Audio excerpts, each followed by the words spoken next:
morning, everybody. Just had some thoughts this morning. It's just an intimate time for me and the Lord, so I won't be on here long because I'm headed to work. I just wanted to tell everybody we have a choice. We have a choice as to how we operate throughout this entire life. Our existence, we'll say. We have a choice. We have a choice to operate in fear, or we have a choice to operate in faith. Fear and faith. You only have two choices. This goes for rich or poor. This goes for black or white.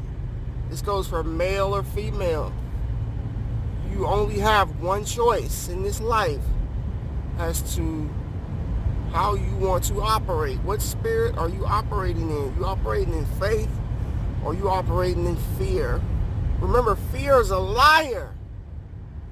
Fear is a liar. Fear keeps us in bondage. Fear keeps us from doing the will of God for our life. That's fear. Fear is not the will of God. Fear is not of God. Fear is of the enemy. It's the enemy that wants you to be in bondage. It's the enemy that wants you to be scared. It's the enemy that wants you to doubt God. Fear comes from the enemy. Faith. Faith. Walking by faith and not by sight is the will of God for our life. Let us not look at our situations and draw conclusions. This is something I have to tell myself every day, every single day. To not judge life according to what we see with our eyes, but to judge life by God's promises. Judge life by what the Lord has told us. I will never leave thee nor forsake thee. I will be there for you. I will be your strong tower. I will be your refuge.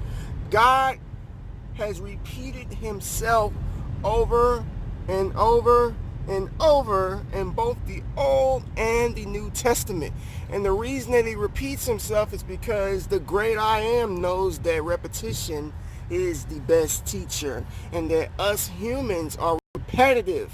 We need to hear things over and over and over. We love confirmation. We love to make sure that something is what it is. And the Lord always repeats himself by saying, trust me, trust me, trust me, trust me, trust me.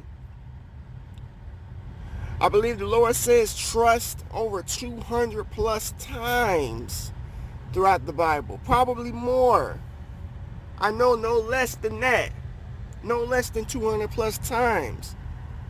So he's told us that we need to put our trust in him and believe on him for all of our needs, for everything that we go through. For us to walk in faith and not fear. In the book of Joshua, God commands us to be of good courage. That's a commandment. I command you to be of good courage, which means do not worry. Let us not worry. I know that life has its ways of persuading us to worry. Life has its ways of turning us upside down. That's the way it is. We get put in situations and positions, and we get put up against the wall that we wonder, man, where's God? I feel like he's not here. If it's one thing I've learned over the last year or so, is that we can't go on how we feel. How we feel has absolutely nothing to do with what God has said and what God has promised. Now, I believe that the Lord will let you know that he is with you, but we cannot always use how we feel as a compass as to whether the Lord is moving in our life. If God has promised to be there for us, you need to believe that he is. And that's that. That's that.